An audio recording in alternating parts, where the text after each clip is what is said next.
ये video science class 9 chapter 3 का part 7 है और अब हम पढ़ने वाले हैं मॉलिक्यूल्स ऑफ कंपाउंड्स। इसके पहले हम लोगों ने मॉलिक्यूल्स ऑफ एलिमेंट पढ़ा था और वहाँ से बहुत सारे प्रश्नों को देखा था। अब हम पढ़ेंगे molecules of compounds. Atoms of different element join together in definite proportion to form molecule of compound.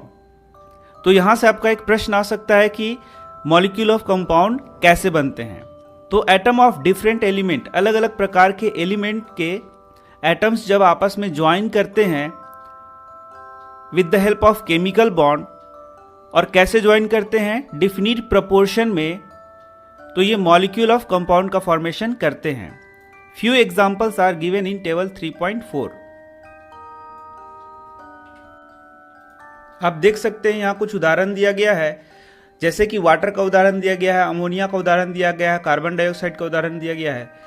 तो जैसे कि वाटर हो गया H2O, तो आप देखें कि हाइड्रोजन के इसमें 2 एटम है और ऑक्सीजन के 1 एटम है।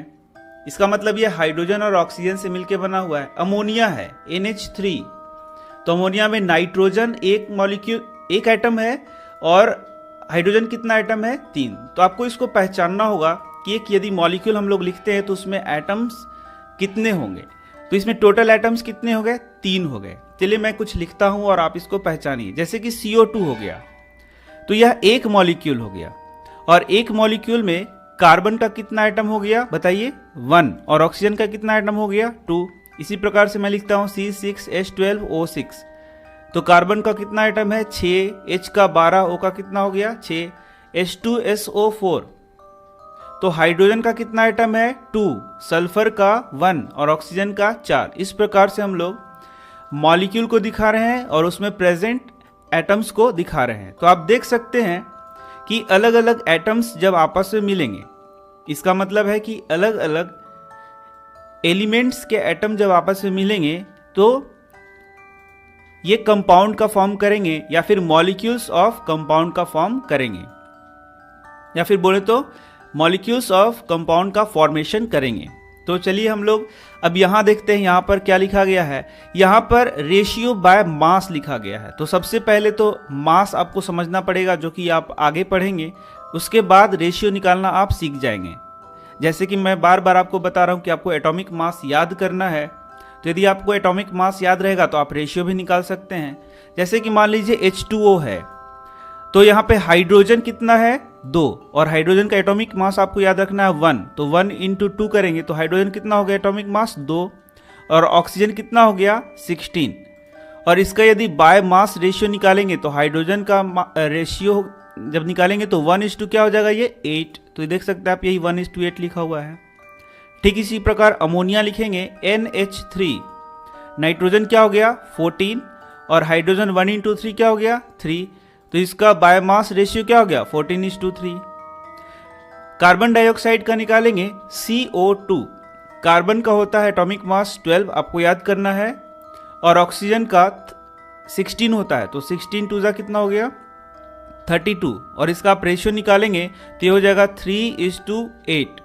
तो यही आप देखेंगे कि यहाँ पर लिखा हुआ है। यहाँ पर आप देख सकते हैं, यहाँ पर एक एक्टिविटी दिया गया है और यहाँ पर पूछा गया है कि टेबल 3.4 में जो मॉलिक्यूल का नाम दिया गया है और साथ ही इसके एलिमेंट्स का, या फिर बोलें कि एटम्स का जो बाय मास रेशियो दिया गया है, उसका उपयोग करना है और उसका यूज करके आपको बताना है कि जैसे कि H2O हुआ तो इसमें हाइड्रोजन का जो एटम है या ऑक्सीजन का एटम है उसका क्या रेशियो है।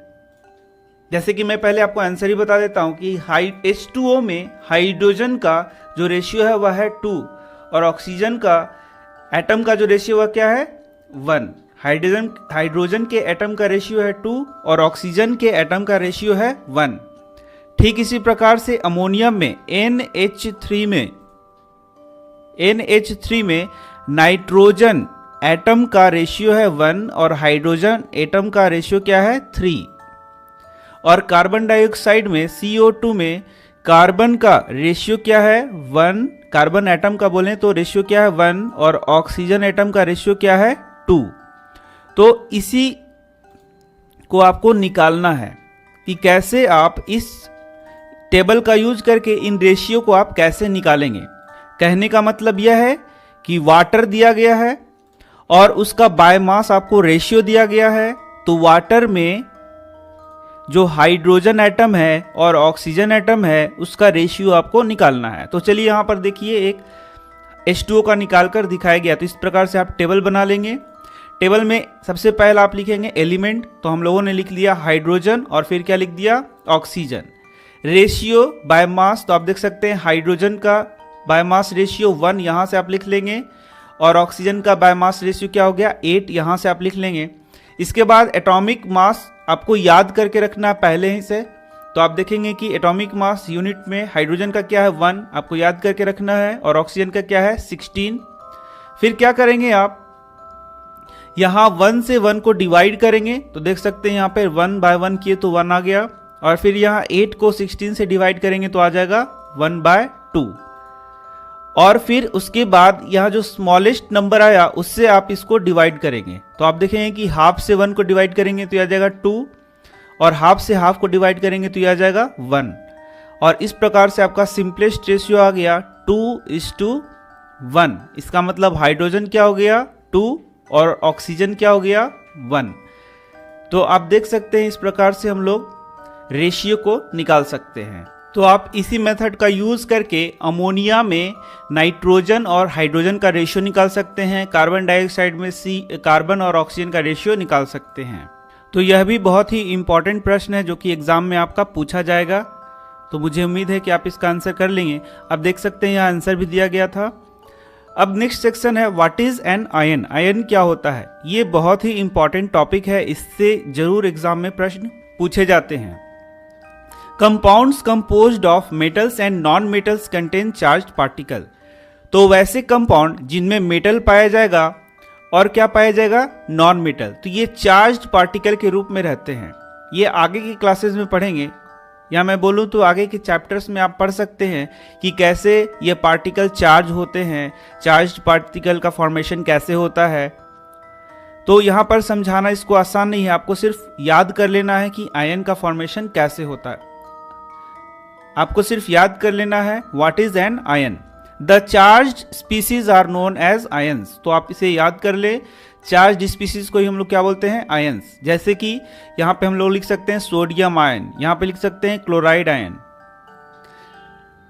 N ion is a charge particle and can be negatively और पॉजिटिवली चार्ज। तो आप देख सकते हैं यह है पॉजिटिवली चार्ज पार्टिकल, यह है negatively charge particle.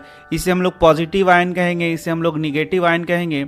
A negatively charged ion is called anion and positively charged ion a cation। तो आप देख सकते हैं जो निगेटिवली चार्ज आयन है उसे हम लोग अनायन कहेंगे और जो पॉजिटिवली चार्ज आयन है उसे हम लोग कटायन कहेंगे। तो याद रखना थोड़ा मुश्किल होता है। तो देखिए पॉजिटिवली चार्ज पार्टिकल को हम लोग कटायन कहेंगे, तो आप काट दीजिए, माइनस करके आप उसको काट देंगे तो प्लस बन जाएगा, तो काटने से हम लोग याद रख सकते हैं cation. A negatively charged ion is called anion। Negatively को हम लोग क्या बोलेंगे अनायन और पॉजिटिवली चार्ज पार्टिकल को क्या बोलेंगे कटायन। तो ये सब प्रश्न यहाँ से इंपॉर्टेंट हैं। आयन किसे कहते हैं, कटायन किसे कहते हैं, अनायन किसे कहते हैं। Take for example sodium chloride NaCl, its constituent particles are positively charged sodium ion and negatively charged chloride ion। तो आप देख सकते हैं जैसे सोडियम क्लोराइड का मैंने भी यहाँ पर जिक्र किया, सोडियम से बनता है सोडियम आयन, और ये कैसे बनता है यह आप यहाँ पर ध्यान ना दें क्योंकि ये आपको आगे पढ़ाया जाएगा। क्लोरीन से क्या बन जाता है क्लोराइड आयन। तो जब सोडियम आयन और क्लोराइड आयन पास में आएंगे तो आप देखेंगे कि इनके बीच में एक फोर्स लगना शुरू हो जाएगा और इससे बन जाएगा सोडियम क्लोराइड। तो आप देख सकते हैं किस प्रकार से यहाँ पे आयन का फॉर्मेशन हुआ है। प्रोसेस तो मैंने नहीं बताया, ये सारी बातें आप आगे के चैप्टर्स में पढ़ेंगे और आगे के क्लास में पढ़ेंगे। तो यही जो अट्रैक्शन फोर्स है इसी को हम लोग केमिकल बॉन्ड कह रहे हैं, जिसका जिक्र मैंने पहले भी किया है कि जब एटम्स आपस में मिलेंगे, आयन्स आपस में मिलेंगे तो मॉलिक्यूल का फॉर्मेशन करते हैं और इनके बीच में एक फोर्स काम करता है जिसे हम लोग क्या बोलते हैं केमिकल बॉन्ड। तो यह भी आप आगे के क्लासेस में पढ़ेंगे, यहाँ बस आप याद करते जाइए। आयन्स में consist of a single charge atom और अ ग्रुप ऑफ एटम्स। तो आयन या तो एक सिंगल एटम हो सकता है या तो ग्रुप ऑफ एटम हो सकता है। इस प्रकार से देखिए, ग्रुप ऑफ एटम्स हो सकते हैं या फिर सिंगल एटम्स हो सकते हैं। आगे और भी वर्णन है। That have a net charge on them. A group of atoms carrying a charge is known as polyatomic ion. तो ये इस चैप्टर का सबसे इंपॉर्टेंट प्रश्न है, क्योंकि यह एग्जाम में बहुत बार पूछा जाता है। पॉलीएटॉमिक आयन किसे कहते हैं? A group of atoms carrying a charge is known as polyatomic ion. तो ग्रुप ऑफ एटम्स जिनके ऊपर एक चार्ज होता है उसे हम लोग क्या बोलते हैं? Polyatomic ion. पॉलीएटॉमिक इसलिए कह रहे हैं क्योंकि यहाँ पर बहुत सारे एटम्स होंगे। पॉली का मतलब क्या हो गया? एक से ज्यादा, इसीलिए हम लोग क्या बोल रहे हैं? Polyatomic ion. तो आप देख सकते हैं यहाँ पॉलीएटॉमिक आयन का उदाहरण दिया गया है और इसे आपको याद भी कर लेना है। जैसे कि NH4+, तो आप देख सकते हैं नाइट्रोजन का एक एटम है और हाइड्रोजन का 4 एटम है और उसके ऊपर एक चार्ज है। तो ये हो गया पॉलीएटॉमिक आयन। यहाँ देख सकते हैं एक है ऑक्सीजन और दूसरा क्या है? हाइड्रोजन। तो 2 एटम्स यहाँ हो गए और इनके ऊपर क्या है? माइनस चार्ज है। तो ये हो गया पॉलीएटॉम और इस पे चार्ज हो गया तो ये पॉलीएटॉमिक आयन हो गया। यहाँ भी देख सकते हैं नाइट्रोजन है 1 और ऑक्सीजन है 3 और इसके ऊपर चार्ज है। तो ये दोनों के ऊपर कुल मिलाकर चार्ज है, ये H के ऊपर चार्ज नहीं है, ये भी आप ध्यान दें। तो आप आगे के जैसे क्लासेस में आपको पढ़ना है कि ये चार्ज यहाँ प्लस क्यों आता है, यहाँ माइनस क्यों लिखा गया है, या दोनों पर क्यों नहीं लिखा, मतलब ये दोनों पे है, सिंगल पे क्यों नहीं है। तो ये आगे के क्लासेस में आप पढ़ेंगे। आप देख सकते हैं यहाँ पर हाइड्रोजन का एक एटम है, कार्बन का, ऑक्सीजन का, और इस प्रकार से इनके ऊपर माइनस चार्ज है। तो ये सब के ऊपर ये चार्ज है, सिर्फ O के ऊपर चार्ज नहीं है, ये भी आप ध्यान दें। आप देख सकते हैं यहाँ पर some common simple and polyatomic ion. तो यहाँ देख सकते हैं ये जो आयन्स हैं इनको आपको याद कर लेना। जैसे कि सोडियम हो गया तो Na+, पोटेशियम हो गया तो K+, सिल्वर हो गया तो Ag+। इस प्रकार से मैग्नीशियम के ऊपर 2+ है, कैल्शियम के ऊपर 2+ है। इनको आपको याद करना है। यदि आप इनको याद करते हैं तो बहुत सारे प्रश्न आपसे सॉल्व हो जाएंगे, और यदि आपको ये याद नहीं है तो एग्ज़ाम में आपको बहुत प्रॉब्लम हो सकता है। तो मैं बताऊंगा आपको इसको किस प्रकार से याद करना है। जब हम लोग नोमेनक्लेचर सीखेंगे तब इसका उपयोग हम लोग करेंगे। तो मिलते हैं नेक्स्ट वीडियो में। धन्यवाद।